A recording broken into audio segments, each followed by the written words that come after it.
graça, amor e comunhão. O que é realidade e o que é possibilidade. Ou seja, tem coisa que é possibilidade, pode acontecer ou não, mas tem coisa que é realidade, não dá para mudar. Então hoje nós vamos estar ministrando em cima desse tema: graça, amor e comunhão. O que é realidade e o que é possibilidade. Eu quero tomar por base aqui alguns textos, mas eu vou ler especificamente 2 deles. E outros, de repente, eu até leio. Na segunda carta aos Coríntios, capítulo 13, o último capítulo, o último verso 13 também, vai dizer o seguinte: a graça do Senhor Jesus Cristo e o amor de Deus e a comunhão do Espírito Santo seja com todos vós. É a conhecida bênção apostólica. É uma forma dos apóstolos ministrar a bênção, abençoar, orientar a igreja. Era uma forma de ver a igreja bem sucedida. E ela estava estabelecida nesses 3 fundamentos: na graça, no amor e na comunhão com o Espírito Santo.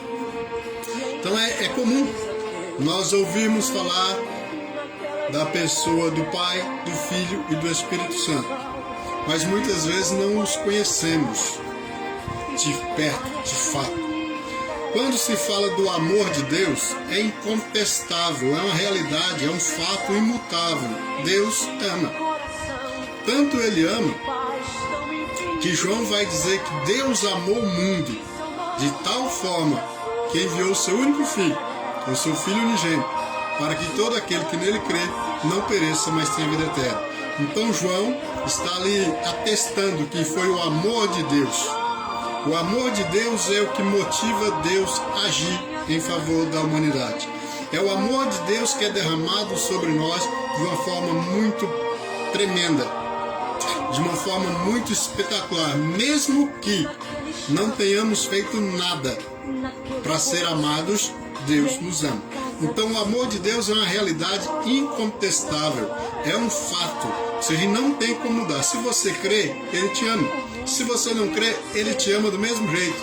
Se você o serve, Ele te ama. Se você não o serve, Ele te ama do mesmo jeito. Ou seja, o amor de Deus é imutável, é incondicional, é incontestável, é uma realidade, é um fato. Então esse é um dos elementos a que os apóstolos estavam dizendo para que a igreja tivesse uma vida bem sucedida, que é para que aqueles que creem em Cristo tenham uma vida abundante, tenham uma vida feliz, uma vida de paz e por fim também a salvação. Então esses 3 elementos são essenciais: a graça, o amor e a comunhão do Espírito Santo. Então quando fala do amor, é incontestável, e o próprio João vai atestar isso. Mas eu quero ler um outro texto que está na segunda carta aos Coríntios também, capítulo 1.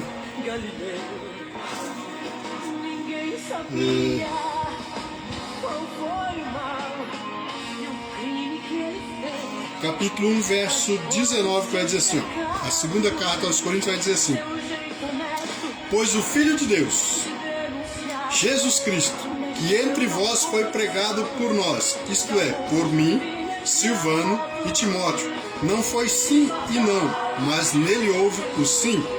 Pois quantas promessas há de Deus, tem nele o sim, e por ele o amém, para a glória de Deus por nosso intermédio.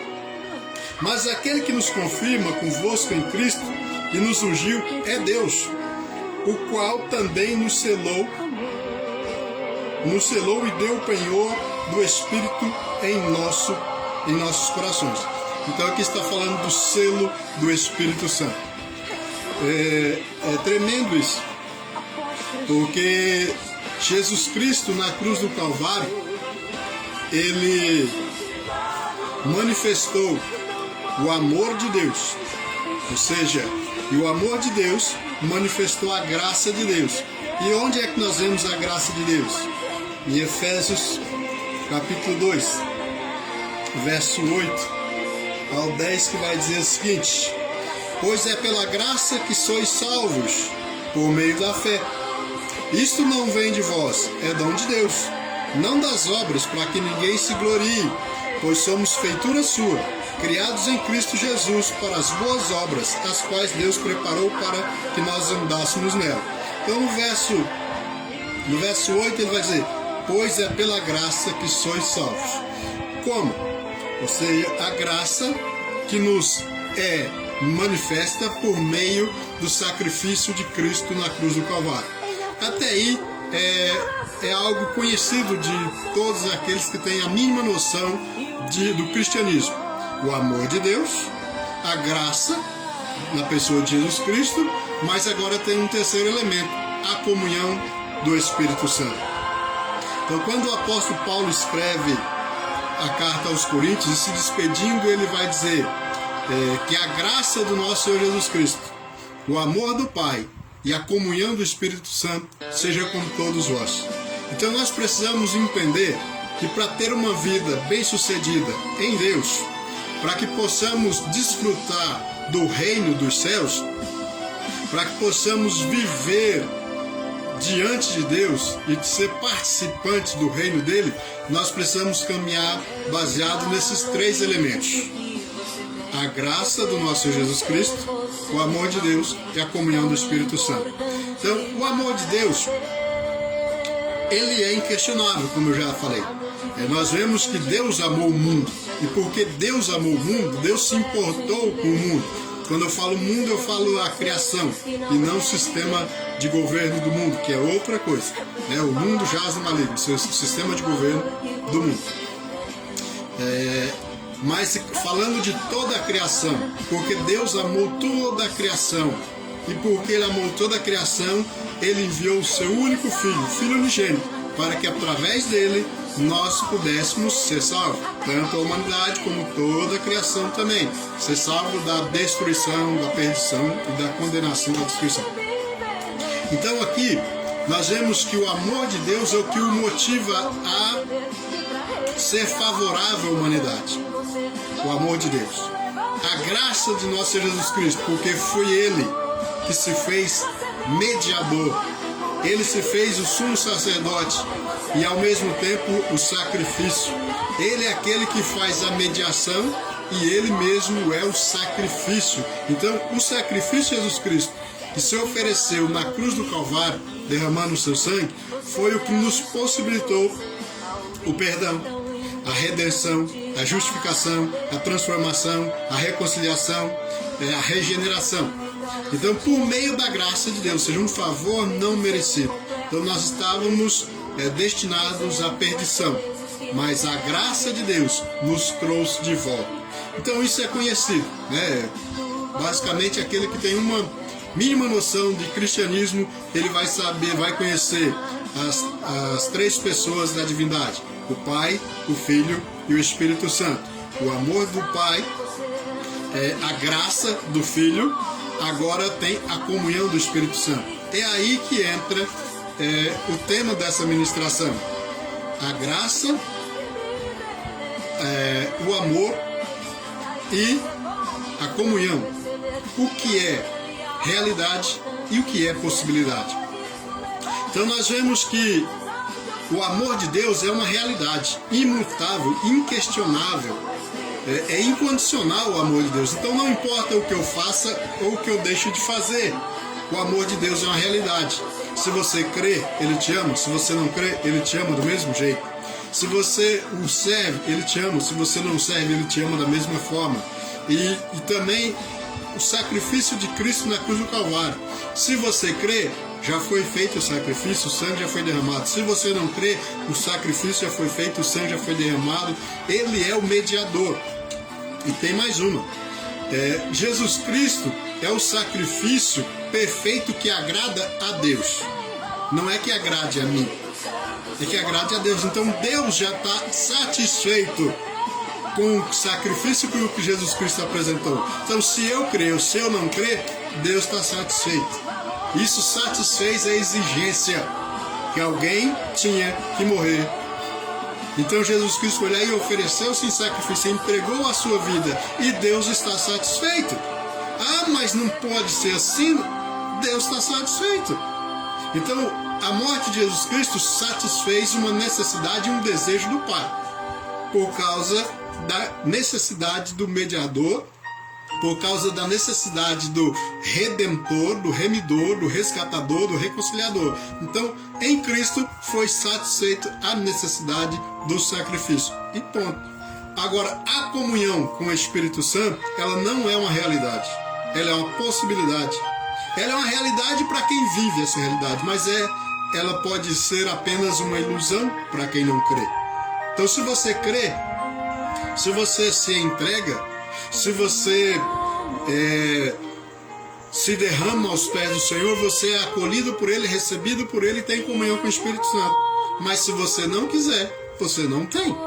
E não tem como mudar, também é uma realidade. Então, nós vemos que a comunhão com o Espírito Santo é uma possibilidade.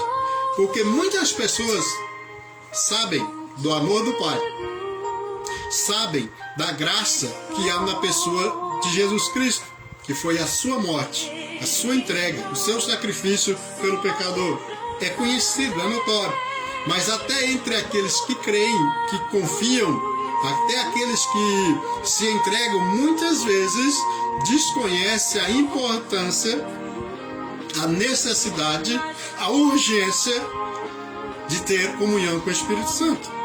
Porque a comunhão com o Espírito Santo é uma possibilidade. Porque você pode ter ou não.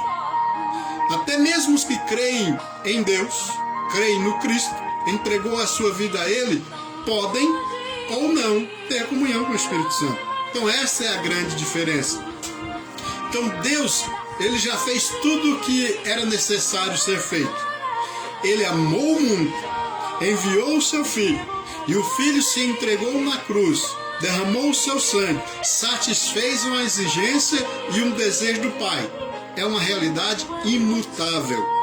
Agora a terceira parte é onde diz que a graça do nosso Senhor Jesus Cristo, o amor de Deus Pai e a comunhão do Espírito Santo seja com todos vós. Isso é uma possibilidade. Então o que Paulo estava desejando é que a igreja tivesse e vivesse no amor do Pai, na graça de Jesus Cristo e na comunhão com o Espírito Santo. Mas o incrível que pareça, porque entre muitos cristãos, simplesmente eles desconhecem a pessoa do Espírito Santo. É uma realidade. Porque muitos começam bem, creem, entregam a sua vida a Cristo. E por que é que no meio do caminho desiste? Por que que no meio do caminho param? Por que que no meio do caminho voltam para trás? Por que no meio do caminho negam a fé? Porque faltou a comunhão com o Espírito Santo. Embora o amor do Pai seja uma realidade imutável, inquestionável, a graça de Jesus Cristo sendo uma realidade inquestionável, imutável, a comunhão com o Espírito Santo é uma possibilidade, que ela pode existir ou não. Eu posso ter ou não comunhão com o Espírito Santo. E quando é que eu vou ter comunhão com o Espírito Santo? Primeira coisa, eu tenho que conhecê-lo. Eu tenho que entendê-lo. A primeira coisa, eu tenho que admiti-lo. A primeira coisa, eu tenho que saber como ele trabalha. Eu achei que não ia dar tempo de falar nisso, mas eu vou ter que falar nisso. Eu até tinha pensado em trazer um ovo de galinha, para exemplificar. Quem é Deus? Se eu te apresento um ovo de galinha, isso é uma realidade para todos, né? Aqui, de um modo geral, todo mundo conhece um ovo de galinha, sabe até o que tem dentro. Então, se eu mostro um ovo e pergunto o que é isso, tu vai dizer, é um ovo. Mas se eu dividir, abrir esse ovo, eu vou ter a gema, a clara e a casca. São 3 elementos que formam um ovo. Se eu separá-los e apresentar a ti somente a casca e dizer para você, isto é um ovo, você vai dizer, não, isso é uma casca de ovo. Ou se eu te apresentar a gema e falar, isto aqui é um ovo, tu vai dizer, não, isso é só a gema de um ovo, é uma parte dele. E se eu apresentar somente a clara separado da casca e da gema, você vai dizer a mesma coisa. Não, isso não é ovo, é apenas a clara do ovo. Mas os três juntos formam um ovo. Mas eu preciso saber distinguir, saber qual que é quem. Então a mesma coisa acontece. A Bíblia ela fala muito em Deus, na sua unidade, mas ela também chega em certos pontos dela falar das características, da personalidade, da vontade, do desejo de cada um, individualmente, da obra do Pai, do Filho e do Espírito Santo. E o Espírito Santo é o mais desprezado e desconhecido da pessoa da Trindade. Então, o Pai, o Filho e o Espírito Santo juntos formam a pessoa, a divindade, Deus. Então, existe somente um Deus, mas esse um Deus ele é formado por três pessoas distintas: o Pai, o Filho e o Espírito Santo. Então, é o amor do Pai, a graça do Filho e a comunhão com o Espírito Santo que nos leva a ter uma vida em Deus. Por quê? Porque é uma unidade. A Bíblia vai dizer, acho que João vai falar, se eu confesso ao Filho, eu confesso ao Pai. Se eu recebo o Filho, eu recebo o Pai. Se eu recebo o Pai, eu recebo o Filho. Mas se eu nego o Filho, eu nego o Pai. Se eu nego o Pai, eu nego o Filho, consequentemente o Espírito Santo. Então, qual que é o papel do Espírito Santo em tudo isso? Promover a unidade entre nós e a divindade. É promover a unidade entre a própria divindade. Então, a divindade, eles são unidos pelo vínculo do Espírito. E nós estamos unidos a Deus pelo Espírito. Eu vou ter que falar disso. Eu nem ia falar nisso, nem trouxe material e nem estou preparado para isso. Mas eu preciso falar disso. Tomou um rumo aqui para esse fato. Então, muitas vezes, nós conhecemos a obra do Pai. Nós conhecemos a obra do Filho. Mas desconhecemos a obra do Espírito Santo. E porque desconhecemos a obra, o agir, a pessoa do Espírito Santo, o desprezamos. E ainda que confessamos ao Pai, confessamos ao Filho, mas o negamos quando negamos o Espírito Santo, porque ele também faz parte da divindade. Ele, juntamente com as demais pessoas, forma a divindade. E individualmente, eles formam a pessoa da divindade. Então, por exemplo, às vezes nós falamos em Deus Pai, Deus Filho e Deus Espírito Santo. De uma forma grosseira, está certo. Mas de uma forma mais aprofundada, está errado. Porque é a mesma coisa de eu dizer que a casca do ovo é um ovo. E de eu dizer que a gema do ovo é um ovo. Eu dizer que a clara do ovo é um ovo. Não, os três juntos. A casca, a clara e a gema formam o ovo. Ah, mas tem a membrana dele. Tem, tá. A ciência também divide o corpo humano em cabeça, tronco e membros. A divisão básica, cabeça, tronco e membros. Aí vai, mas tem fígado, tem rim, tem coração, tem pulmão, tem um monte de coisa. Tem articulações, tem juntas, tem nervos, tem veias. Mas a divisão básica do corpo humano, cabeça, tronco e membro. Uma divisão básica do ovo, casca, gema e clara. A divisão básica da divindade, Pai, Filho e Espírito Santo.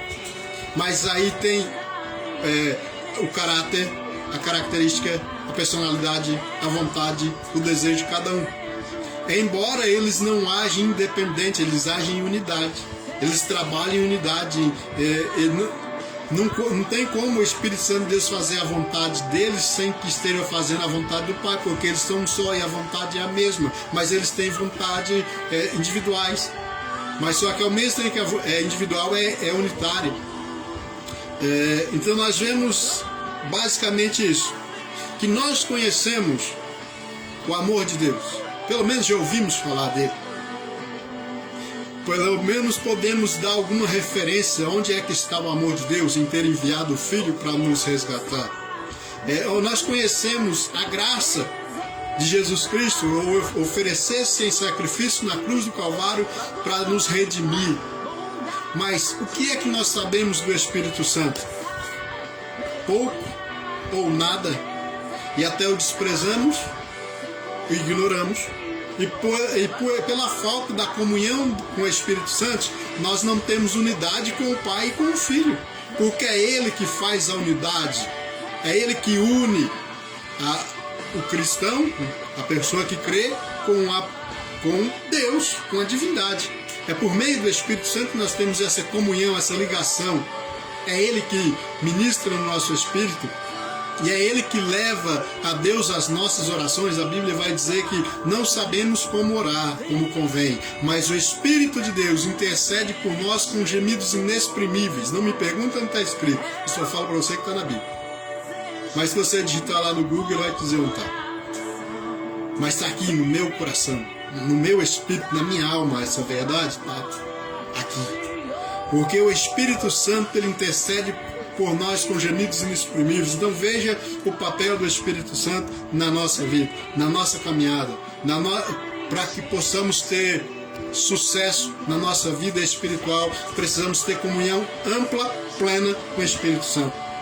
Se não tivermos essa comunhão plena com o Espírito Santo, estamos fadados ao fracasso, porque é Ele a parte que nos conecta a Deus e traz Deus até nós. É Ele que traz as revelações de Deus para nós, é Ele que leva diante de Deus as nossas inquietações, as nossas orações, as nossas petições, o nosso desejo, os nossos sonhos, os nossos planos, mesmo que Deus já colocou em nós. É Ele que nos guia, que nos dirige.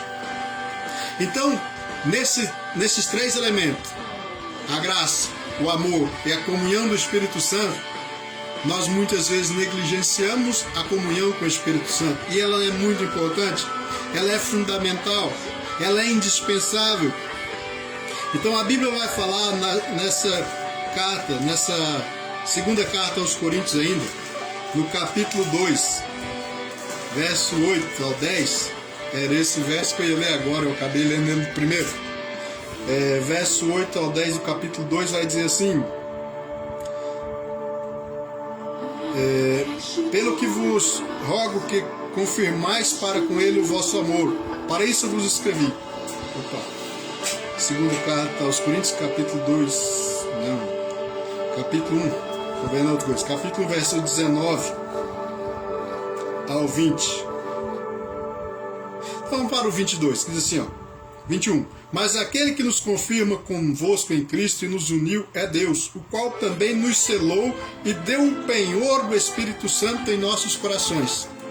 Então, esse texto está dizendo que aquele que nos amou, por meio daquele que foi o mediador, nos selou com o Espírito Santo, ou seja, Ele colocou em nós o Espírito Santo, o selo do Espírito Santo. Aí existem algumas variações. Alguns acreditam que este selo se dá quando a gente entrega a vida a Cristo.